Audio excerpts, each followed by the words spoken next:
A flower blooms. A flower doesn't pester itself by discerning its own ability, by thinking about the flower blooming next to it. It simply blooms. It blooms to the best of its ability. And that is where most people tend to get it wrong. A world has built based on comparison. This world that we live in. It's been built based on comparing yourself to one another. You wake up and the first thing you start to do is to scroll. You see somebody who's fitter, you see somebody who's richer, who's more disciplined, more sophisticated, more beautiful, more accomplished, more successful. And before you've even gotten up to brush your teeth, you've already convinced yourself that you're behind.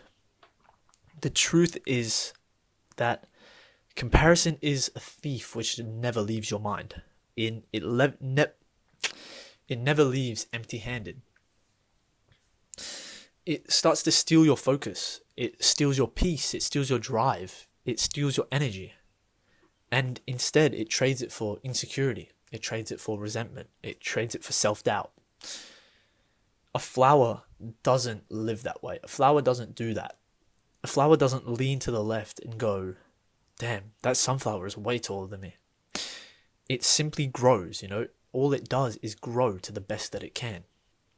It roots itself as deep as it can into the soil. And it takes what it was given and it leans towards the light and it puts in the slow, the patient and the disciplined work of becoming better. You don't need to be better than somebody else. You simply need to become better than the previous version of you. And the only person you're doing it for is for yourself. Everybody blooms in different seasons. Some people peak early. Some people take decades. Some people simply grow. But every single person will grow. Others may twist and turn and spiral before they start to find the sun. Some may have a straight line straight to the sun. But you will bloom. Everybody blooms in their own way.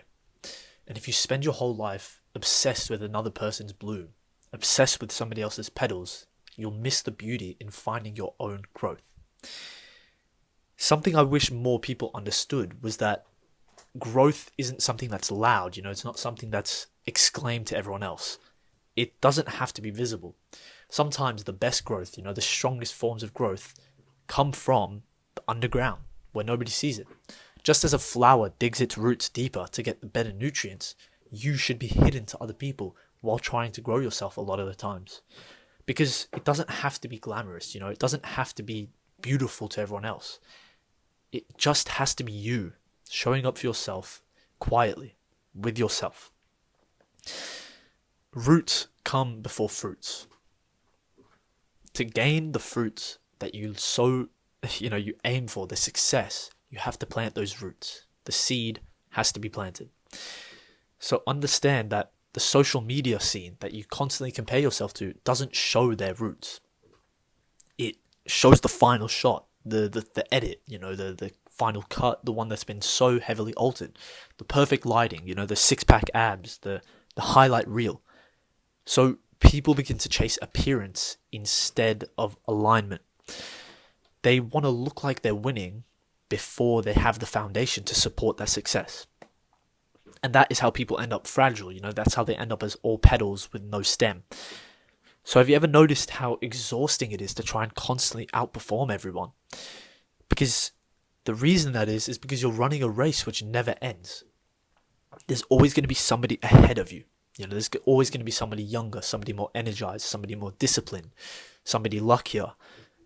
If your self-worth is tied to being the best compared to everyone else, well then you're never going to feel like you're enough.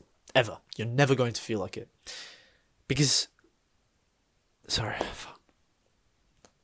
is why I love this flower metaphor so much. Because the flower metaphor doesn't talk about not growing.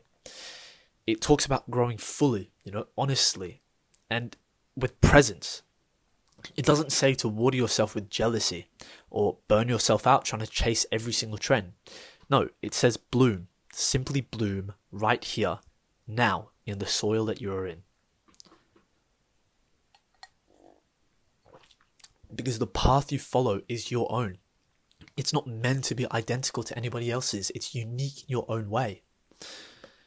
The philosopher Marcus Aurelius is probably one of the most popular philosophers, but just in case you haven't heard of him, he was a Roman emperor thousands of years ago, and he's very, his words still last to these days. So one of his quotes, which I'm going to say now, applies to this logic very well. It doesn't, quote, waste no more time arguing about what a good man should be. Be one. That's it. Stop debating or judging your own potential. Stop stressing about whether you're ahead or behind of anyone else. Just become. Start acting. Through actions, through self-discipline, comes the commitment to your own values, not anybody else's standards. You don't need to crush that person next to you. You simply need to outgrow the version of you from yesterday. So a question worth asking yourself is, what would your life look like if you stopped caring over somebody else's timeline? Or I should say obsessing. What would your life look like if you stopped obsessing over somebody else's timeline? What would your life feel like if you trusted your own timeline? When you compare yourself constantly, you stop listening to yourself. You ignore the signals that your body is giving to you. You silence your intuition. You end up in a career that you're going to hate. You're chasing goals that aren't even your own. They might be your parents or something. And the worst of it is that you try to live to standards which don't make you fulfilled. But once you tune back into the real world, once you tune into grounding yourself as a person, you start to realize that real growth feels so different. It's not competitive, it's not frantic, it's not rushed or anything.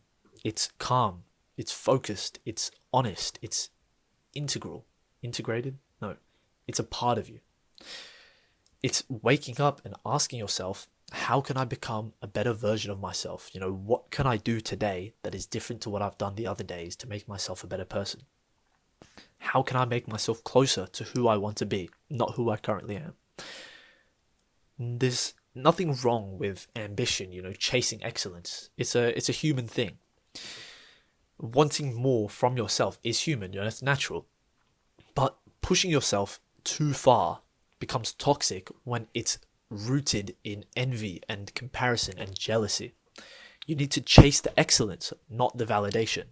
You need to allow others to inspire you, not to define you. The flower next to you is not your competition.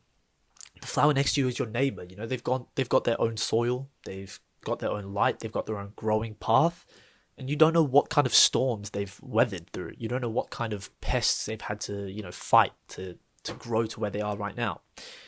So you have to respect their bloom. You have to learn from their bloom, but you do not compare it to your own.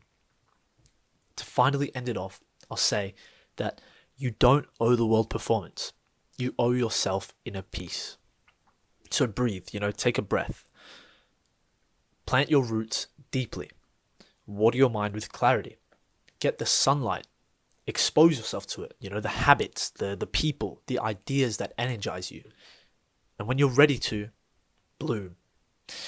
Not for applause, not to be better than anybody else, simply for yourself.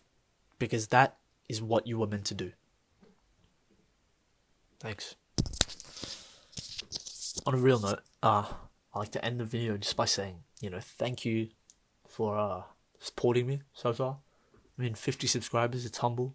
50 people is a lot of people to look up to me, I guess. But yeah, I'd like to thank you.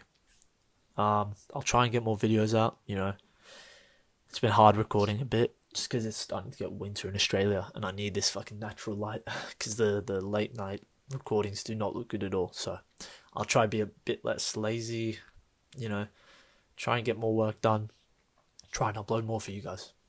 Thank you for watching.